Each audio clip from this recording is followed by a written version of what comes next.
Will you please welcome Randy Gage?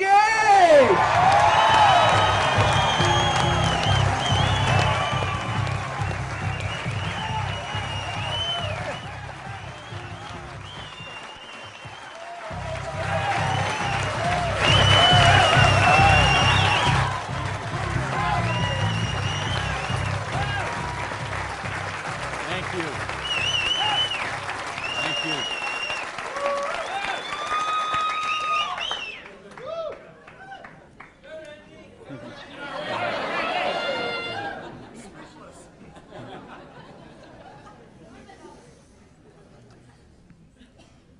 So what do you do when your dream dies? Do you sit down and cry? Do you give it up and let it die? Or do you give it one more try? Let me tell you the way it worked for me. I came to work one morning about 11 o'clock. There were two people sitting in a car waiting for me, and I got there. And see what had happened, let me tell you the preview to this. I had a restaurant, bought it with a partner of mine. We kind of bootstrapped the thing. Didn't really have enough money to start it like we should have.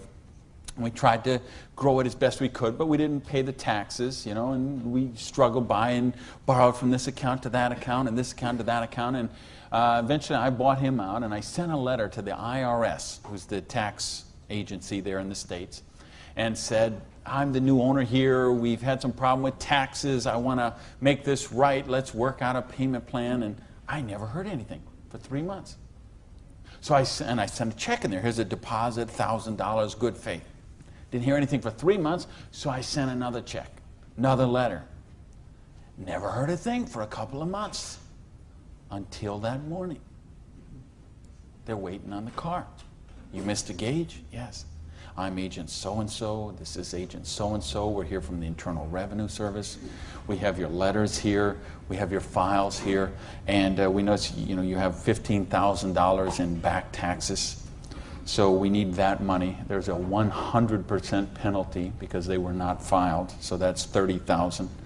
And then there's the late fees and the interest payment and the this and the that. And we need $37,000 today, or we're going to seize your restaurant. So I was like, I must have left my checkbook at home, right? And so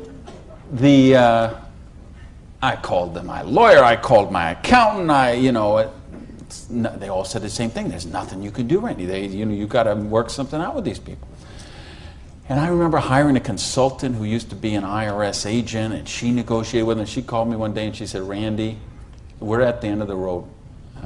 The way they keep compliance is they have to set some examples sometimes, and you had a busy delivery business and they saw those cars going all the time with the signs on them, and they need to make examples, and they just want to make you an example.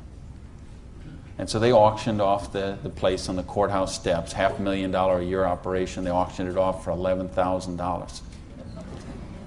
And I couldn't beg, borrow, or steal $11,000 to get it out of hock, so that was the end of my dream.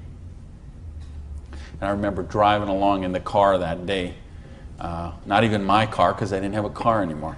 I remember driving along in my friend's car and crying in the car, thinking, I have to call my mother and tell her this. I have to tell my friends this. I mean, I was so ashamed. I was so humiliated. I didn't know what I could do. How was I going to tell people that I had lost my business?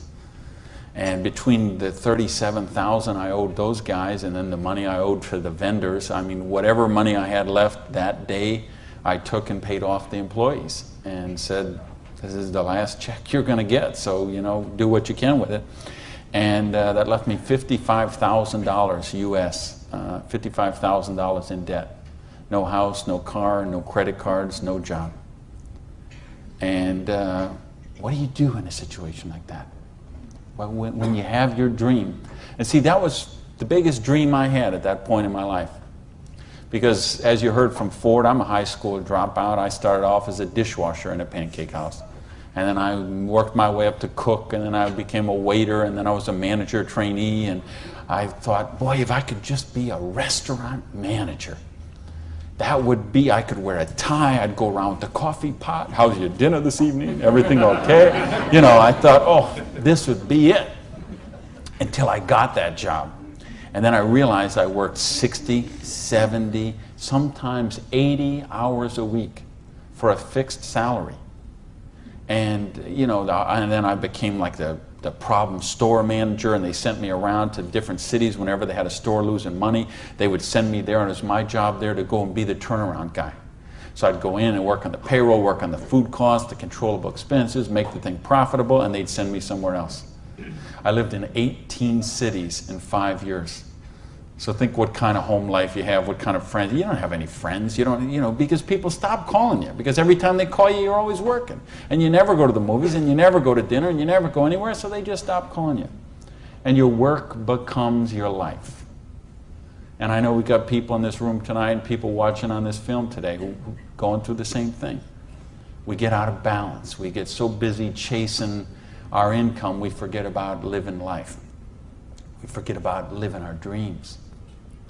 So anyway, that was my dream. I thought to run a restaurant until I got it. And then I said, wow, this is crazy. I'm minimum wage here. When I divide all these hours I'm working with what I'm doing, I know what I got to do. I need to own my own restaurant. That would be the dream. And that's the great American dream, of course, back in the States, is you get your own business and you start it up. And so that's what I did.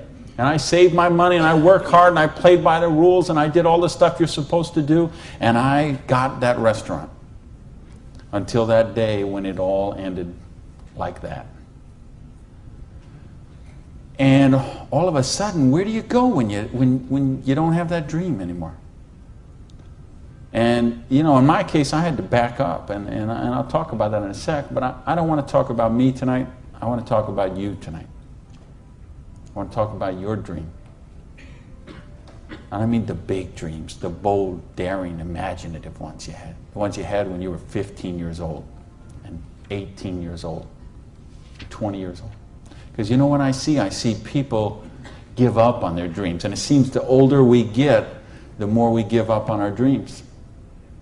And you know, talk to any kid who's 15 years old, and they know they're going to have a great car when they grow up, and a great house, and a great job, and a wonderful spouse, and they're going to be rich, and they're going to be successful, and they're going to be an astronaut, or a football star, or a rock star, or whatever, right? There's no limits to what they can dream.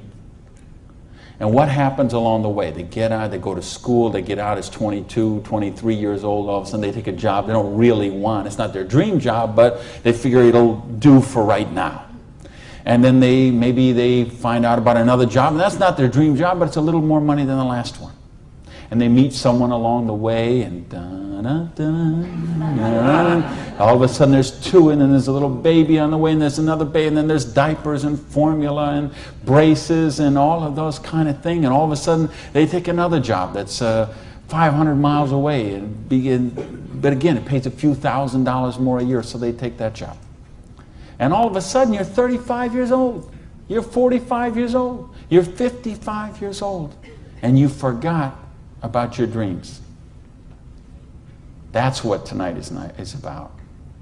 I know you heard it's a business opportunity. Nah, it's a dream opportunity. How to get your dreams back. I notice this because I like sports cars. Some of you all know me. You know, I got a car thing going on.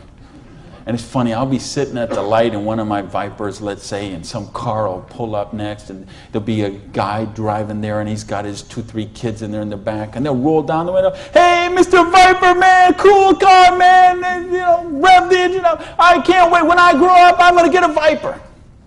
And kids say that to me all the time. "I grow up, I'm going to get a Viper." Now, Dad doesn't say that. He's just sitting there behind the wheel, because see, Dad's already grown up. And he figured out he ain't getting the Viper. He's got the minivan. Right? What happened along the way? You know, because, and it's funny, every year they publish the list of the most popular cars. And I see it every year, and it comes out. And I read the list, and it's funny. Now, when I talk to kids, and I talk to a lot of kids, they always like cars. And I'm going to get a Corvette, I'm going to get a Lamborghini, I'm going to get a Ferrari.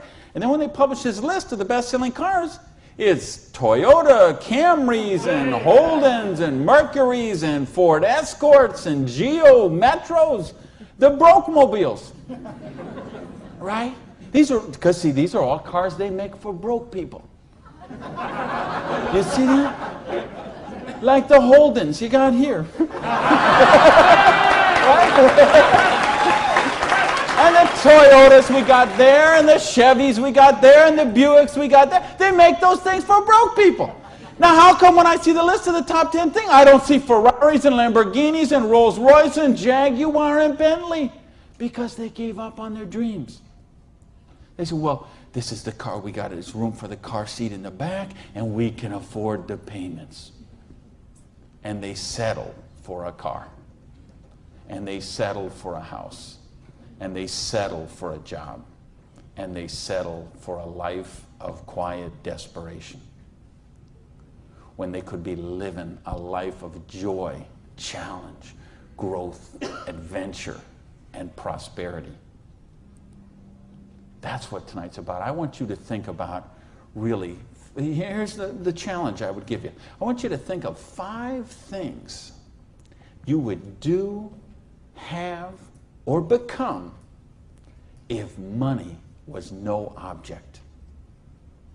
I mean, really think about this, okay? You don't have to write it down. I just want you to think about it. But think about, if you had Bill Gates' kind of money, if you had Larry Ellison's kind of money, if you were one of these .com billionaires, would you be driving the car you're driving right now that you got here today in?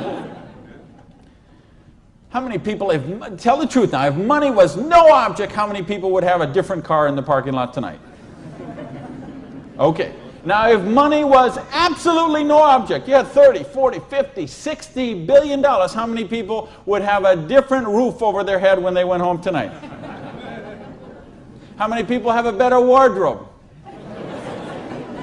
Ladies, how many of you would have bigger closets? Right? Yeah. So this tells me something. This tells me you do have dreams, and you want to live them, or you wouldn't be sitting here tonight.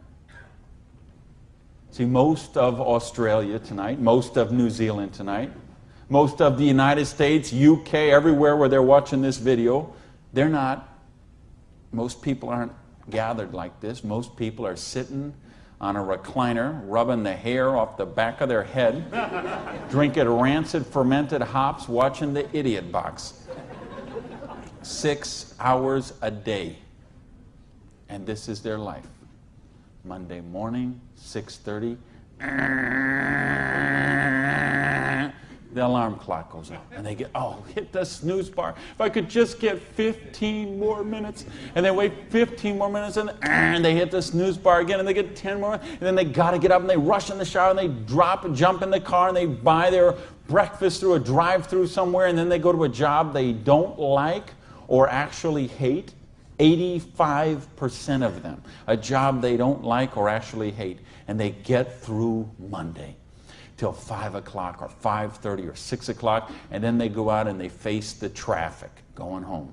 They probably get drive-through dinner somewhere, dinner in a bucket to take home to the kids, get in front of the Idiot Box and sit there in a coma till they fall asleep, or they crawl into bed until Tuesday morning, 6:30, it starts all over again. Wednesday, hump day. Thursday, we're almost there. Thank goodness it's Friday. Because you know what Friday means, right? Because Friday means somewhere near the end of the day, the boss is going to say, hey, here, boy. You're going to get out that little paycheck, and they're going to get that paycheck, and for one brief moment in time, it's going to feel like it's theirs. But we know it isn't theirs, is it? because they got all those little window envelopes from the credit card company just waiting for them. And that money is spent long before it ever got there. But for this one brief moment in time, it feels like theirs. So I don't know what they do here in Sydney, but I know what they do in the States. They go out to Pizza Hut. All right? So it's off to Pizza Hut for a deep dish, meat lovers, extra cheese, extra meat, but, you know, Diet Pepsi because I'm trying to hold my weight, you know. And off to the Pizza Hut, and then it's off to the neighborhood video store where they rent 3, 4, 5, 6, 8, even 10 videos to get them through the weekend. And they will spend their entire weekend sitting on that same recliner, rubbing that same hair off the back of that same head, drinking the same rancid fermented hops in a coma all weekend long, video after video after video, so they don't have to think about their life of quiet desperation until Monday morning, 6:30, when it starts all over again. This is life for a lot of people. This is life for millions of people. They're missing out on the real life.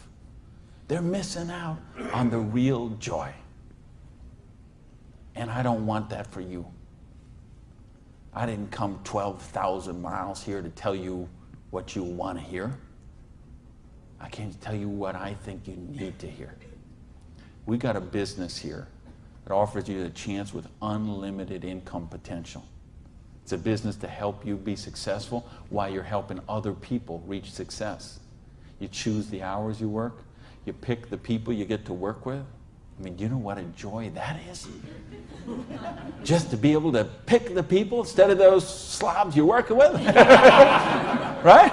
I mean, the tax advantages are extraordinary. The travel opportunity, if you're like me and you love to travel the world, the travel opportunities in this business are simply amazing. Okay? So what's it take to do the business? Well, it doesn't take a lot of money. This is a very low startup cost business. It doesn't take a lot of time. This is a business you can start in 7 to 10 hours a week. And what I'm going to share with you tonight is a 2 to 4 year plan. So you say, is this a get-rich-quick scheme? Yes, as a matter of fact, it is. Okay? Because anything that can get you rich in 2 to 4 years is a get-rich-quick scheme as far as I'm concerned. Because what are most people doing? They're doing the 45-year plan, which is they get a job around 20 years old. They work for 45 years at that dead-end job they don't like or actually hate, and retire around 65 years old and try to live their golden years on half of what they couldn't get by on when they worked. Do you get that? You know, your retirement's about half of what, you know, and I've been in all the country I've been in, I can't tell you how many different countries, and I've been in socialistic countries and free enterprise countries and everything in between, and I can tell you the retirement security, it's the same in all those places. Your golden years, if you're counting on the government to take care of you, if you're counting on pensions to take care of you, you're looking at living your golden years on 50% of what you can't get by on right now. So if your idea of your golden years is walking your poodle around the block, good luck to you. But if you think you're going to travel the world and go see your grandkids and live a wonderful life of leisure, you better take a very good look at what we've got to show you tonight. Because you've got to control your own destiny. You've got to control your own income. You've got to control your own retirement security. And that's one of the biggest benefits of this business. So it's a 2 to 4 year plan, takes 7 to 10 hours a week. It doesn't take a lot of money. So what does it take? It takes the dream. Because if you don't have the dream, you'll never find the 7 to 10 hours a week. I can guarantee you that. You're busy. We're all busy. You're working, you're picking up the dry cleaning, you're making dinner, you're taking the kids to football practice, you're paying the bills, you got to sleep, you got to eat, all this. You're using 24 hours of every day already.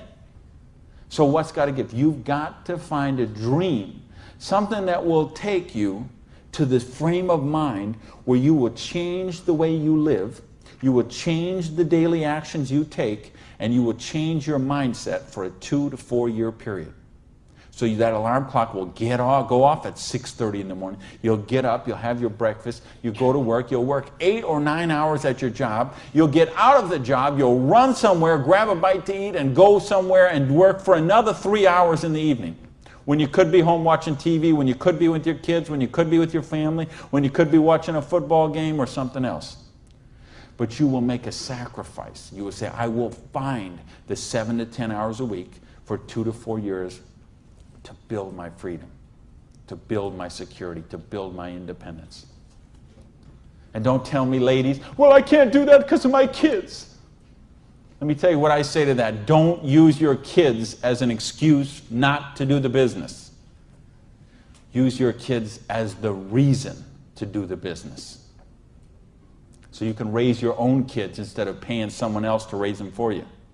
You know how many people drop their kids off at a daycare center at 7:30 in the morning and pick them up at 5 o'clock at night? Those poor kids couldn't pick their mother out of a police lineup.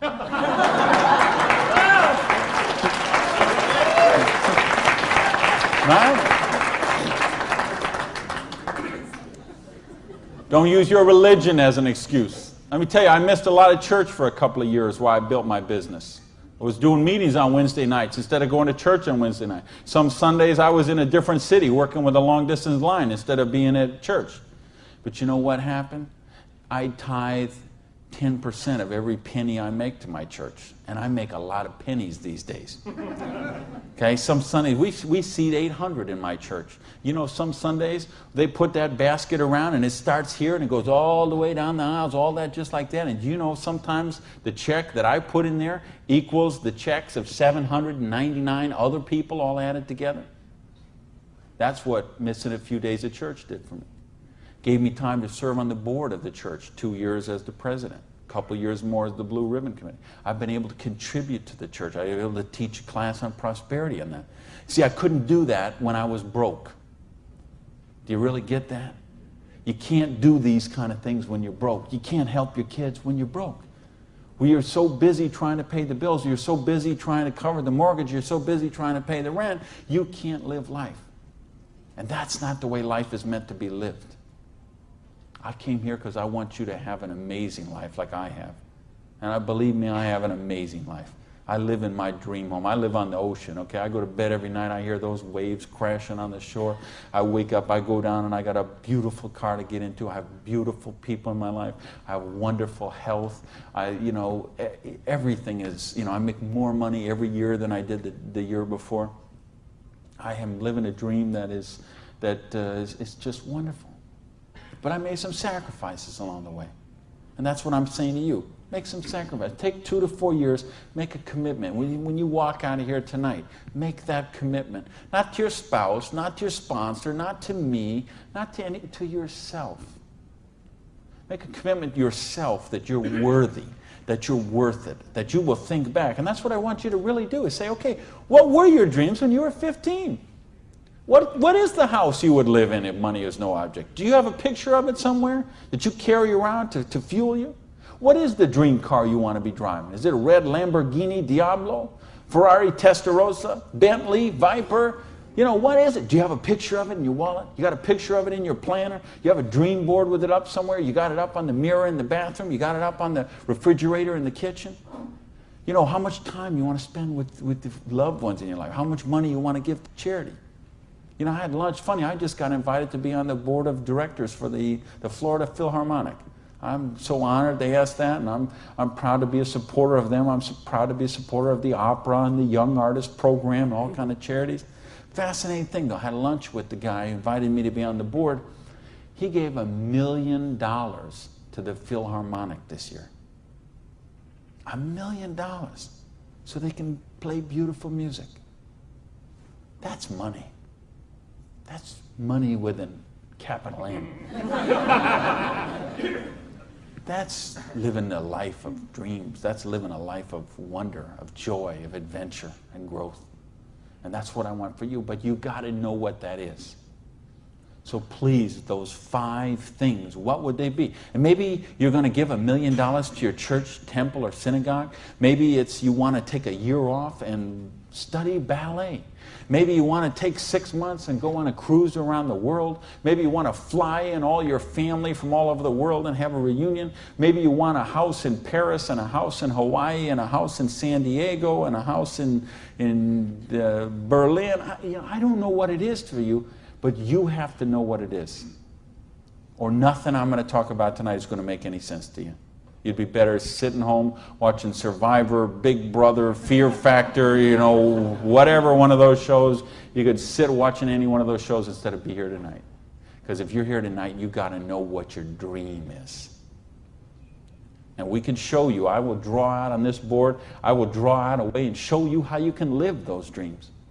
And I'll show you how to build some residual income, some retirement security, and you can just do the numbers yourself, okay? And you could say, all right, is there any of those 5 things that I would do, have, or become that I can get with what I see here on this board? The difference is, and here's the secret, okay? You wonder, okay, I know there's nothing for free. There's always a cost. Here's the thing. Here's the secret of everything I'm going to talk about tonight has to do with leverage. It's getting you out of the trap. And there's a big trap, okay? And this is the trap. It's people trading time for money. You work 40 hours, you get paid for 40 hours. So you work 40 hours and you get paid $400 a week. If you're sick half a day and you only work 35 hours, you get paid $350. If you need some extra money because there's something that you want to do, you put in some overtime, so you work 45 hours, so maybe you get $450. Well, you know what? That is trading time for money. Time for money. Hours for dollars. Hours for pounds. Hours for dollars. Hours for cougar rands. Whatever the currency is. If you're trading time for currency, you can't get wealthy. It's a trap. You got to put some leverage to work somehow to get out of that. Because this is what keeps people broke. So in my case, when I lost my dream, and I started all over again, I said, well, I got a choice here. I can go and live like most people do and live that life of quiet desperation and just mind my own business and do the thing and be a worker drone in the collective like everybody else. Or I can go after my dreams again. So I began a study of prosperity. Because when you're $55,000 in debt, no house, no car, no credit cards, and you start selling the furniture, things look a little different. Anybody here ever sell your furniture for your business? Interesting scenario. Here's what I found. The end tables, not a problem. Coffee table, no big deal. Kitchen table, hey, you can always eat in the sofa. Lamps, no big deal. You got the light in the kitchen on the ceiling. But the sofa and the bed and the TV. How did I know you'd know that? The bed, the sofa, and the TV, they gotta be the last to go. Because see, I don't know if you got it here, but what we have in the States, we have infomercials on all night long. So once midnight hits, these infomercials start, and they're all about how to make money. So what do you do when you're $55,000 in debt and you're sleeping, with no furniture and whatever? You sit up all night and you watch infomercials. And then you sleep all day and you're so depressed, and you get up and you read the one ads and you think you don't have bus fare to go to the job interview, and you think how miserable your life is, and you eat macaroni and cheese 3 times a day, which is what I did for weeks and weeks and weeks. So I'd get up, sleep, mope around, eat my macaroni and cheese, and then midnight would start the infomercials. And I remember we had a Vietnamese guy named Tom Vu. I don't know if you ever saw that here, this infomercial. He had one of those courses on how to buy real estate, no money down. So one night, it's 3 a.m., I'm sitting on the sofa. Tom Vu comes on. He says, "You, sitting on the sofa! You, it's 3 a.m. Now I know he's really worried, because it's 3 a.m. I'm sitting on the sofa. He said, "You sitting on the sofa at 3 a.m. Your wife's asleep. Your baby's asleep. You are a loser." Nobody cares about you. You a loser. If you don't buy my program, you deserve to be broke.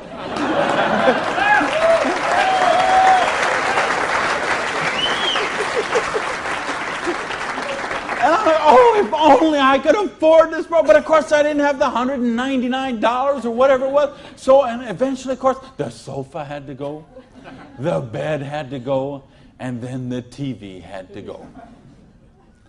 And then something else had to go.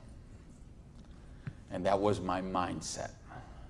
My victim, loser, woe is me, oh, the circumstances are against me. That mindset had to go. And I had to say, okay, I am sick and tired of being sick and tired. I am sick of being broke. I am sick of being sick. I am sick of being stupid. I'm sick, you know, the truth is I wasn't even broke, okay? Because I would have needed $55,000 to qualify for broke. Okay? I would have been happy to be broke at that point in my life, okay? At that point, I would have been happy to have an alarm clock going off at 6:30 waking me up.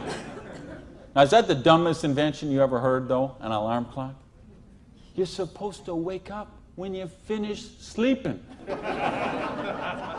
But, right, what do? We stuck in the thing. So now at this point, I wouldn't have been happy with an alarm clock. Okay, but I started a study of prosperity. And here's what I found. 2 secrets of prosperity. If you want to be wealthy, secret number 1, you have to be your own boss. You ain't going to get rich working for other people. You know, if you've got to get a job as president of Disney Studios or, you know, IBM calls you up and wants you to be the vice president of operations, maybe you're going to make a lot of money. All I know is those people weren't calling me, okay? And they may not be calling you, okay? So if those people ain't calling you, you want to get wealthy, you got to be your own boss. Because let me tell you a secret. I don't care how nice your boss is. I don't care how much your boss loves you and wants to help you. The truth is they have to buy you at wholesale and sell you at retail. Otherwise, they don't make money and they don't stay in business. So the only way they make money off you is to buy you at wholesale and sell you at retail. So if you want to make money, you got to be able to get up in the morning, look in the mirror, and know that you're talking to the boss. And issue number 2, and this is the most important thing, which we mentioned, you've got to employ the concept of leverage. And this is something, J. Paul Getty, who was one of the wealthiest people the world ever known, he understood this. And he was quoted oftentimes, this is probably his most famous quote, when he said, I would rather have 1% of the efforts of 100 people than 100% of my own efforts. Because he understood the concept of leverage. And he became one of the wealthiest people the world has ever known. So tonight, I'm going to share with you how you can employ this same concept of leverage that the wealthiest people in the world do, and it'll allow you to get your share of that kind of wealth. And I'm happy to say, I'm one of the wealthiest people in the world. You know that? Now, you know what? I don't have Bill Gates' money. I don't have Larry Ellison's money. I couldn't spend $90 million on a boat down in the Kiwi race there next week. But you know what? I'm one. If there's 6 billion people, whatever there is on this planet, I'm wealthier than 5,990,000, you know, whatever, 99.8% of them. And I'm a dishwasher from a pancake house. But I understood leverage. Now, how do you put this leverage? It's a business called network marketing, sometimes called multi-level marketing. Sometimes we call it MLM for short. What is it? It's a business that allows you to leverage the efforts of other people who have a dream and are willing to trade that 7 to 10 hours a week to get a dream.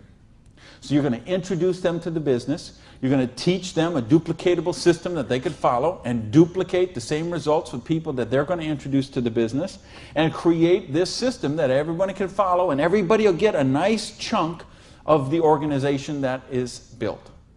And because you direct your own organization, because you are your own boss, you get some residual income out of the efforts of the people that you introduce to the business. That's the leverage. It's no different than when Madonna makes a record and every time they play that CD, she gets a royalty of that. When Coppola does a movie and that movie plays, it gets a royalty of that. This is how the average person can get leverage. See, if you got money, leverage is not a problem. You can leverage your money. You can buy stocks, bonds, invest in companies, invest in real estate, all that kind of stuff. I couldn't do that. If you could buy a franchise. If I would have bought a restaurant franchise instead of opening my own restaurant, chances are I'd still be in the restaurant business. But you know what? I couldn't afford the franchise fee. I didn't have that kind of money. You know, ask someone about the stock market, they'll tell you, unless you got $25,000 you can afford to lose, don't even get in the stock market. Well, I didn't have $25,000 I could afford to lose. I didn't have $25 I could afford to lose. Forget about, so I didn't have the money to leverage. And if you got a couple $100,000, couple million you can leverage, hey, maybe you don't even need to be here tonight. But I'm speaking to the rest of you who don't have that kind of money. And the rest of you who used to have that kind of money till the stock market tanked, and now your retirement fund is 40% of what it was 2 years ago. Okay, let's talk about how you build your security. Well, so what is network marketing? It's just a new paradigm in distribution. Been around for over 50 years now. And it is, why I say it's a new paradigm in distribution is because it's changing the way we get products and services to the consumer. And with things that have happened recently, like the internet, overnight shipping, satellite, telephone, fax technology, all of this stuff is driving network marketing to be a bigger force today than it has ever been. So it's been growing consistently for more than 50 years. There are somewhere between 14 to 16 million people in the network marketing direct selling industry. And it will do somewhere between 70 and 80 billion dollars US this year.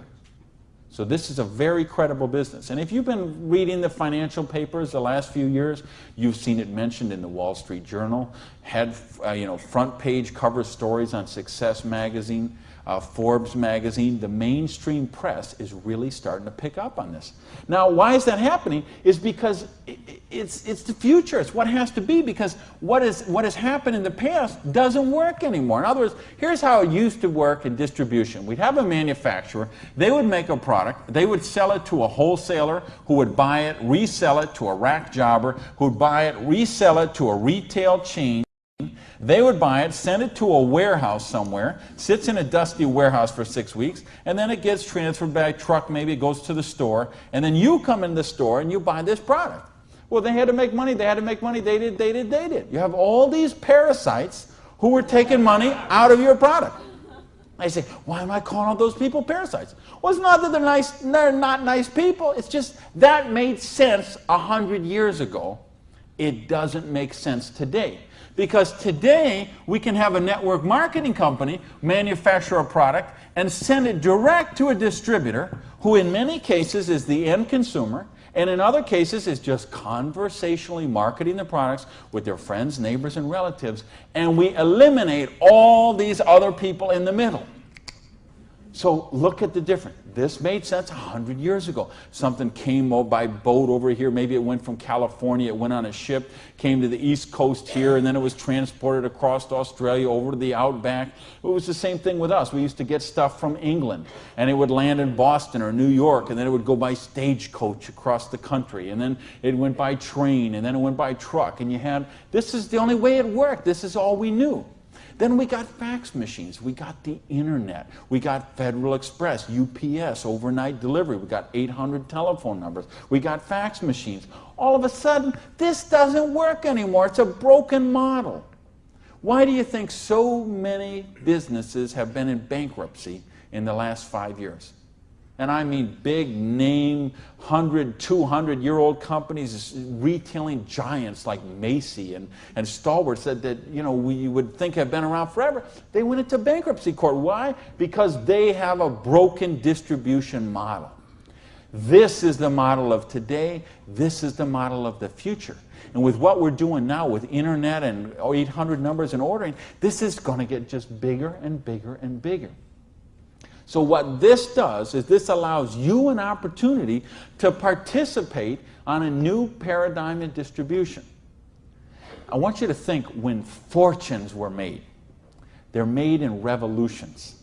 The agricultural revolution made a bunch of rich landowners. The industrial revolution made a bunch of rich factory owners and business owners. If you think of Carnegie, the steel, the Amoco people, the Standard Oil people, the Henry Ford and the Chryslers, and think of all the old money today. It all came from the families we know today. It came from the Industrial Revolution. So now we have the distribution revolution. So what this means is that 50 years, 75 years from now, there's going to be a meeting at a hotel somewhere in Sydney, Australia, and they're going to say, think about the old money today, the Gage money, the Hawkins money, your money, and say that was made in the distribution revolution. Because they saw the power of the internet, overnight shipping, fax machines, 800 number, and how to put all this together into the new paradigm of distribution.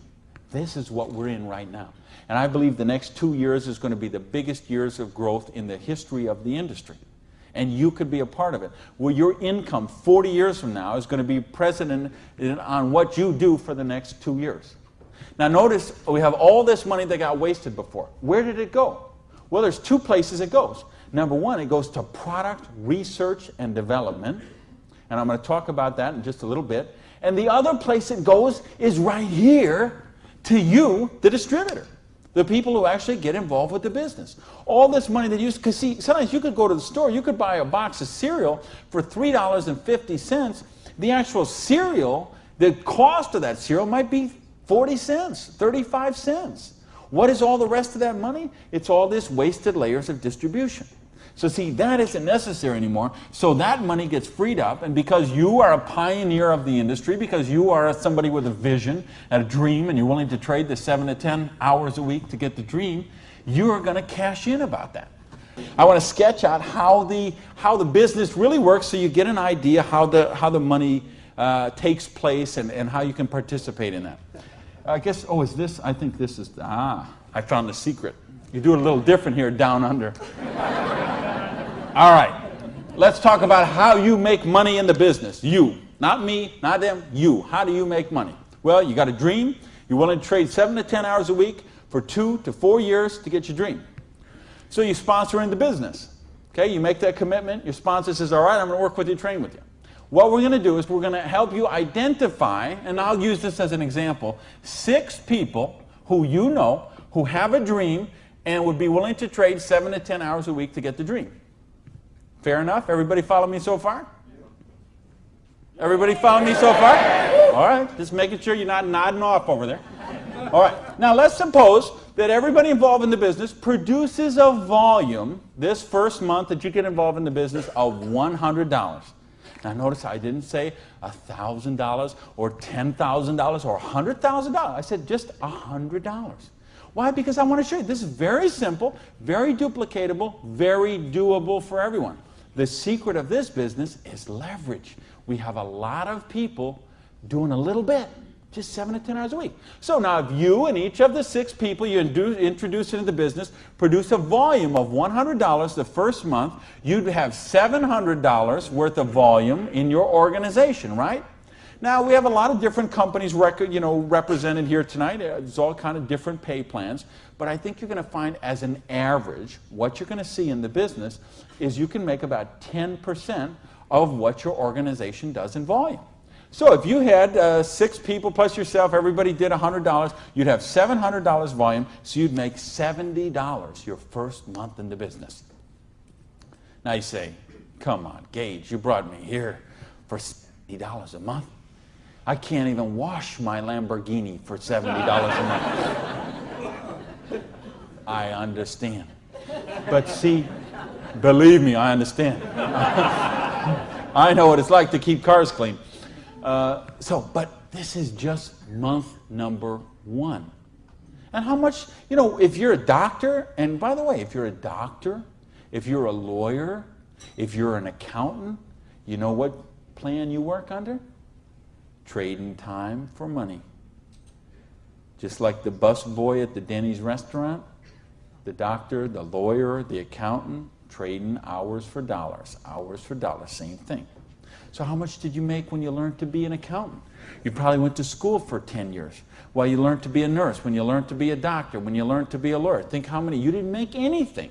So don't be crying about your lousy $70 here, okay? Because you're learning the business. Because look what happens next. Now the second month, we're going to say, we're going to help you help your people. We're going to teach you that duplicatable system to teach your people. And we're going to have them, now we're going to say they're not quite as bright as you are, okay? They didn't quite get this as good as you did. So they each got 5 people that they're introducing to the business, all right? Now, of course, it will not work out exactly this way, because I know some of you accountants there are sitting there thinking, okay, this guy might only get 4. Don't worry about that. I'm just making an example. So you got the 6, and the 6 each got the 5. Well, that would put 30 new people in your organization. Plus, you still have the 6, plus you got you. So now, the second month, you'd have 37 people, each doing $100. How much would that be? $3,700, right? So 10% of that would be how much? $370. Now you say, okay, $370 is a nice little pin money, but it still isn't going to buy my Lamborghini. I understand that. But that's just month number 2. Because all of a sudden, look what happens.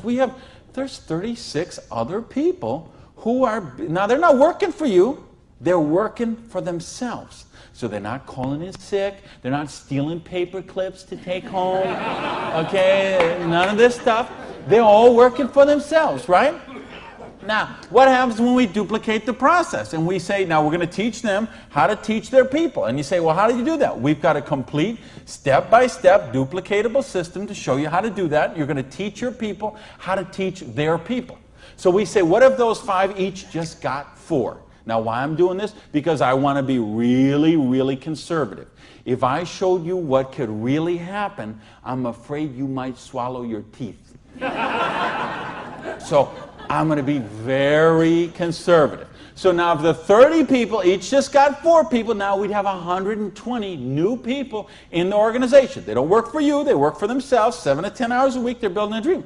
120 plus the 30 plus the 6 plus you, that's 157 people. Everybody just doing, not 1,000 a month, not 10,000 a month, not 100, $100 lousy dollars a month does $15,700 income or volume, which means your income for month number 3 would be $1,570.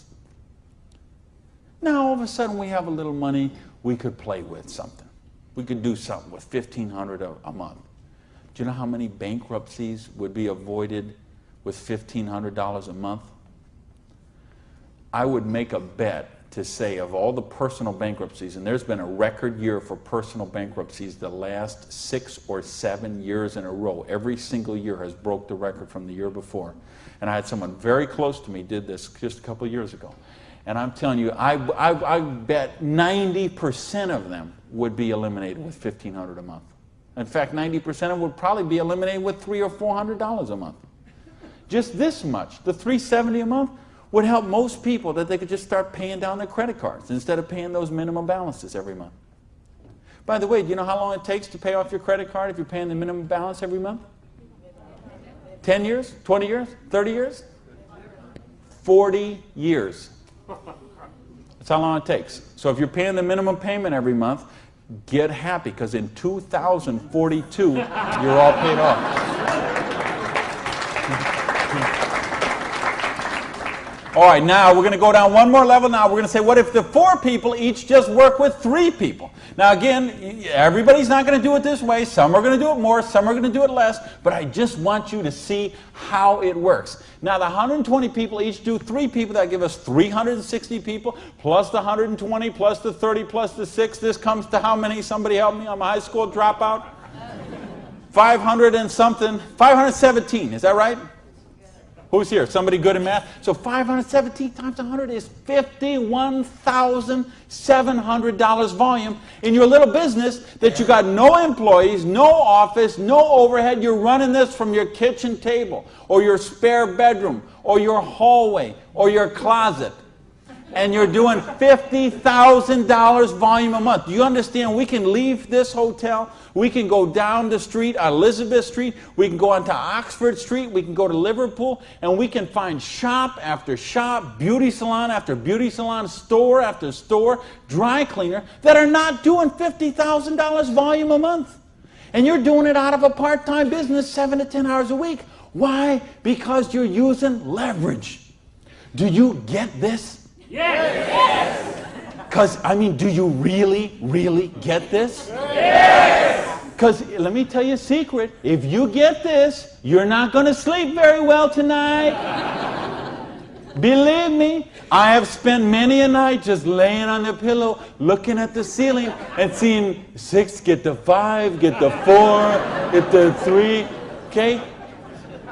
If you understand this, now we're talking $5,170 a month.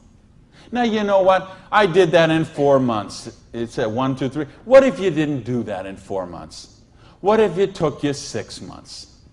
What if it took you 10 months? What if it took you 2 years? I told you it's a 2 to 4 year plan. Okay? And I know what some of you are thinking. All right, but what about if this guy here drops out? We got it handled. Okay? We have a thing called dynamic compression, and so we know when someone drops out, we eliminate that volume, we move up the next qualified person, and the whole organization moves up. So we got that covered too. Okay? So, but what if you didn't do this in 6 months? What if you didn't do it in 10 months? What if it took you 2 years? Would it be worth trading 7 to 10 hours a week for 2 years to have an extra $5,170 a month? Yes or no?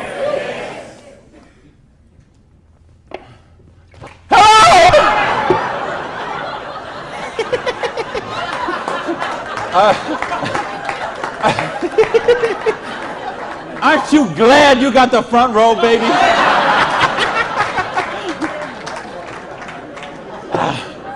Now, let me get some more water here. And let me ask the question again. Would it be worth trading 7 to 10 hours a week for 2 to 4 years to get an extra $5,170 a month? Yes! All right. Thank you. That's a little better. That's what I'm talking about. When you get this, when you really get this, you're not going to sleep tonight. Because you see how a dishwasher from a pancake house could become a multimillionaire. You see how a farmer's wife from Utah could make $80,000 US a month.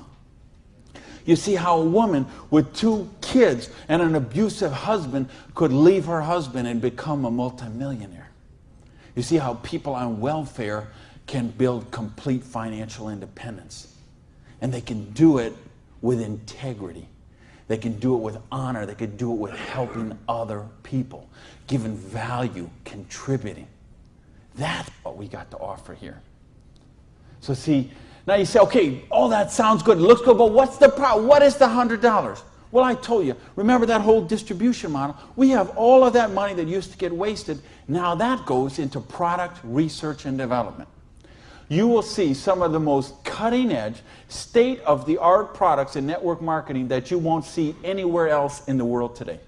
Some of the best scientific breakthroughs, some of the best health breakthroughs, some of the best wellness breakthroughs, medicine breakthroughs, herbal breakthroughs have been personal care products, environmentally non-toxic, natural products. Some of the most breakthrough products in all of those categories have been brought to the marketplace because of network marketing, because they have the time, the money, the research, the resources to do that kind of research.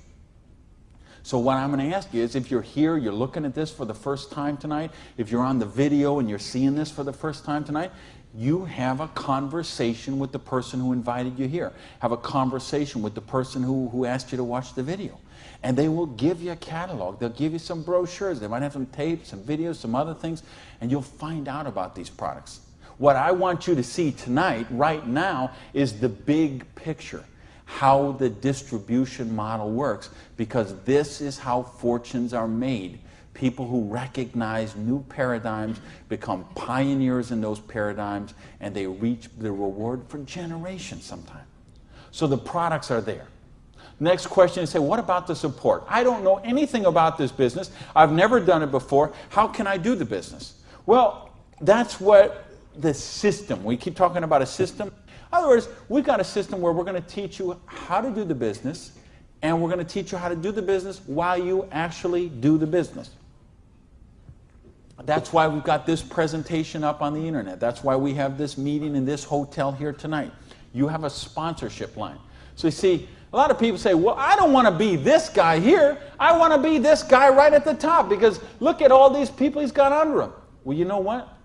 This guy or this gal down here, this person and this person and this person and this person, and all the way up to the company, all those people work for that person for free. Because every one of those people have a vested interest in their business. So you want to have 150 people between you and the company, because they all work for you. So they will go with you and they will do two-on-ones with you. They will go to your prospects and sit down at a coffee shop and bring a notepad and explain the business to them. They'll conduct meetings like this where you can bring your people and let them see what the business is about. They'll bring in speakers from all over the country and sometimes all over the world. So your prospects can see and meet and learn from some of the most successful people in the business. There's conference calls, there's monthly newsletters, there's regional trainings, there's company conventions, there's audios and videos and brochures and booklets and catalogs. There is just hundreds of little tiny things that are all designed for one particular goal in mind: to make you successful. See, you are in business for yourself, but you're not in business by yourself, because you have that whole support network of people to help you build the business. So, and that don't happen when you open up your own, and you know this, most of you in this room, you know, if you've ever been in the restaurant business, like I have, you know what I'm talking about. If you own a beauty salon, you know if you own a little store or a shop, you know you don't own the business owns you. And you know if you work for someone else, you're never going to get wealthy that way. So what we've got tonight is a model that lets you work for yourself, but not by yourself, and it gives you the option to build your future. Now, I want to give you 3 options. If you're thinking about the business, I want to suggest 3 things to you. Option number 1 is you say to me, you know what, Randy, that sounds good, it looks good, but you know what, I'm one of the 1/2 of 1%. I love my job, and I get paid exactly what I'm worth. Well, you know what? If that's you, I don't know how you still made it this far in the room tonight, but if you did, thanks for staying. And then we'd love to have you as a customer, okay? And what I'd ask you to do is to talk to the person who invited you tonight and ask them about the preferred customer program. Because I told you, we've got some of the most cutting-edge, state-of-the-art products that you're going to find anywhere. And the difference is, if someone in this room or someone who asked you to watch this video told you about them, they will become your personal customer service representative. So you're not calling some 800 line that you never met, or sending things off and going into a store and standing around for 20 minutes trying to get someone to wait on you. You're going to have the personal attention of somebody who knows you and cares about you and will look after your needs personally.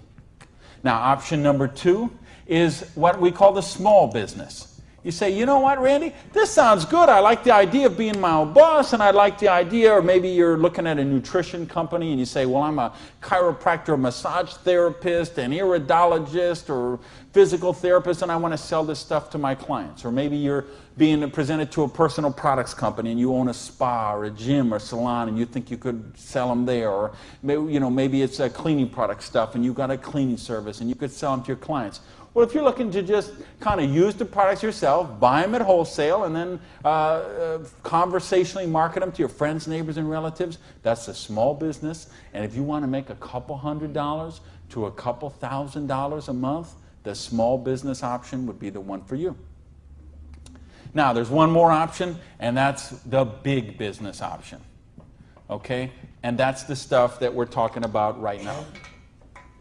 meaning you're not looking just to retail a couple products to a friend. You want to build complete financial independence. You got a dream. You're willing to trade that 7 to 10 hours a week to get the dream, and you're willing to do a 2 to 4 year plan, and you want to work to build that dream. You want to build an organization like this. That's the big business option. If you're looking for financial independence, then that's the option for you. Now let's bring this all together. I told you what happened when when my parade got rained on. My dream looked like it was going to die, and I drove around in that car. I remember crying in that car, thinking, having to call my family and call my friends, and that it just took so much out of me. And I'll tell you what I did. I went in, and here I was. I had owned a restaurant. I'd owned 2 restaurants in my life. I had been a restaurant manager for years. I went and found a restaurant in South Miami, a little diner that was open for breakfast and lunch only, way in the Southwest where I didn't know anyone, and I got a job as a breakfast cook, flipping eggs. For 2 reasons. Number one is they would pay me cash every week. They would cash my paycheck, give me the cash, because I didn't have a bank account, because if I had a bank account, the tax people were going to seize it. So I needed someone who would pay me cash, and I needed to go get a job and just make some money to buy macaroni and cheese. And I had to lick my wounds. I had to take a couple of months and just regroup. I had lost my self-esteem. I had lost my drive. I had lost so much that I just didn't even know where to go. So I needed that time to do that. And so I got up every morning at 5 o'clock in the morning and took a bus down to South Miami to be there by 6 o'clock, 6:15, and flipped eggs every day till 2:30. And I did that all week long. And I did that for months to kind of just get my sanity back, get my esteem back. And then I went back to this business. And see, I didn't have the money to get back in the business because I still owed tens of thousands of dollars. But I had been in the business once. I had made some money. That's where I got the money to buy the restaurant initially. And what had happened, I'd been with a new company. It was not a stable company. I got some money. I bought my restaurant. That company went out of business. Well, then I was in the restaurant and working 80 hours a week, and then it just, that's what happened. So now, owing $50,000, I knew I was never going to pay this off flipping eggs, and I knew I was never going to pay it off even if I got a job as a restaurant manager. I mean, do you know how long I'd have to work as a restaurant manager before I could make $55,000 and pay it off? And I owed even more then because I had borrowed a bunch of money just to live. So I said, I've got to get in this business. So I went to someone I knew in the business who knew me from before, and I said, you know me, you know that I can work, you know I have a dream. I don't have enough money to get in the business. I needed about $600 to start that business. Rob, he lent me that $600. And you know what? Best decision he ever made. So I went out, and I didn't do this business 7 to 10 hours a week. I did this business 7 to 10 hours a day. I sponsored 9 people the first month of the business, okay? I didn't do 6. For those of you who say, well, it doesn't work this way, you're right, it didn't. I sponsored 9, okay? And at the end of the month, I had 60 people in the business, month number 1. Month number 2, I sponsored 2 more people, so that's a total of 11. I had about 130 people in my organization at the end of month number 2. Month number 3, I didn't sponsor anybody. Okay, I just worked with the 11 that I had sponsored in the first 2 months. The organization went from about 120 people to 360 people. And month number 4, I sponsored a couple more people in the business, and the organization was bigger than this one right here in the 4th month of the business. Now, it wasn't 6 months, wasn't 10 months, wasn't 2 years, wasn't 10 years. It was 4 months. And I made easily double that money. What you see on the board, I made that in my 4th month of the business. Now, how did I do that? I needed to and wanted to very badly. I was hungry. I had a dream, and I was sick of being broke. And that's what I want you to get out of this is, do you understand? This is how it goes. There's no limit here. You could sponsor 7. You could sponsor 8. You could sponsor 9. You could build this whole organization, build yourself up to get $50,000 or $60,000 a year residual income, and then you could go out and you could sponsor 5 more people and start the whole process all over again, the same exact thing. And you could have 100,000 residual going. And you could start with 5 more and you could have 150,000 residual going. And if you put 5 people a year in, and it's very simple, put 5 serious people in the first year, put 5 serious people in the second year, put 5 serious people in the third year, and you will be making a fortune. Put 5 serious people in the fourth year, you'll have a business worth at least $1 million, I project. Put 5 more the next year, and you're going to have a business worth a couple $1 million in 5 years. Why? Because we got residual income here. You're building leverage. You're getting this going. And that's what I want you to get. You know, and now I've been able to help people all over the world. I told you guys, the platinum people, I talked in the reception about the 3 kids from Norway who came to a program I did in 1998. And they're all multimillionaires now, all 3 of them. Number 1, number 2, number 3 payout in their company. I think of you guys right here in the front row and what you've done the last couple of years. And you know the people I had in London, those people there, what they're doing there. I've got people all over the world. Just, they got a dream. They're willing to trade it. We give them a system to follow, and they're living their dreams. I think of a lady named Mary in Colorado. Lady I mentioned earlier. 2 kids. She's sleeping in her friend's basement because she's on welfare. Divorced, no husband anymore, no one to help pay for her kids. So she was on welfare. And along the way, she got attracted to the business. Along the way, I was able to touch her and touch her life, show her some things, how to follow a duplicatable system. She built an organization making $30,000 US a month. Now, you know, the $30,000 US a month, I'm okay with that because you can get by on that. Okay. I couldn't get by on that, but I know a lot of people could get by on that. But you know what? It's not the 30,000 that gets me so excited about what Mary did. It's what Mary did. It's the example she does for her 2 kids. Okay? It isn't just the money. It's what, I mean, do you know what that means to those kids to see this woman who was on welfare and just desolate and nowhere to turn, and you meet her today and she is so well dressed and positive in her esteem, and she's so confident, and she is modeling this behavior and setting such an example for her kids. This is how you raise good kids, is you show them how to be successful yourself. You don't tell them grow up and get an education, grow up and be successful, grow up and make money. You model the behavior for them. Jan Rue, who a lot of you know, I've done programs with Jan. Here's a lady, same thing, abusive husband, divorced, 3 kids, I think, became the #1 payout in her company. Why? Because she had a dream, and she was willing to trade that 7 to 10 hours a week to get a dream. And we've got the model here where you can do that. There is no limit to what you can do. But I don't want to talk about my story anymore. I don't want to talk about Jan's story. I don't want to talk about Mary's story. I don't want to talk about Orion's story. I want to talk about your story. I don't want to talk about my dreams, Jan's dreams. I want to talk about your dreams.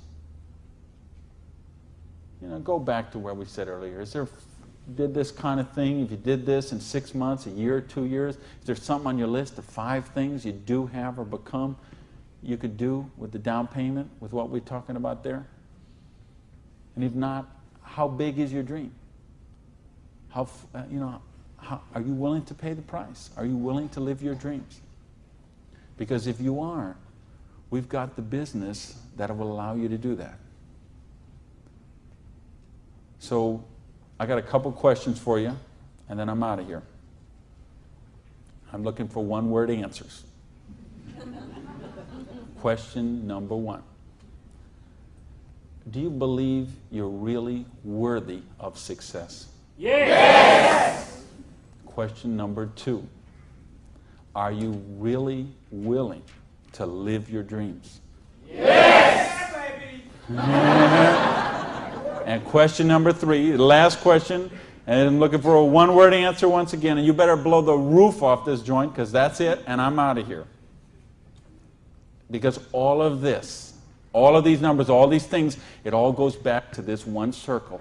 These are not circles. Every one of these represents a person, and this circle right here represents you. And this thing only works if you believe in you. If you believe you are worthy, if you believe you have a dream, if you're worth that dream, if you're willing to trade the 7 to 10 hours a week to live that dream, if you're willing to not let your dream die. You're not willing to sit down and cry, even if you have to sit down. I had to sit down and cry. But you're not willing to give up and let it die. You promise yourself, you make yourself, you commit yourself to give it one more try. So the last question I'm asking you is based on everything we've talked about tonight, everything you know about this business now, everything you know about the person who invited you, everything you know about you and what you are and what your dreams are. I need to know, are you willing to give it one more try? Yes! Thank you. Good night, everybody.